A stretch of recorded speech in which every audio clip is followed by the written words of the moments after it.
बेगैरत वली का क्या हुक्म है। चुनांचे जो वली बेहया हो, जो वली बेहया हो, बेगैरत हो, मुआशरे में उसकी कोई इज्जत और वक़ार ना हो, मसलन उसे अपनी बेइज्जती का कोई एहसास ही नहीं होता हो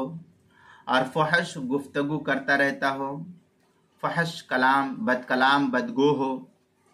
और निकाह के मसालिह को समझने से भी वो आजिज हो, कासिर हो, नहीं समझता है इसको, तो उसकी तरफ से किया गया गैर कुफू में या महर मिस्ल के बगैर निकाह नाफिज नहीं होगा। अलबत्ता अगर वो महर मिस्ल के साथ कुफू में निकाह करे तो फिर इस सूरत में उसके निकाह के निफाज का हुक्म दिया जाएगा और ये कहा जाएगा कि ये निकाह जो है नाफिज हो जाएगा। चनांचे इस तरीके से जो है इबारत नकल की गई है फतावा शामी में, फिल कामूस रजुल मुनहतकुन मुस्तहसिकुन ला युबाली अन यहतका,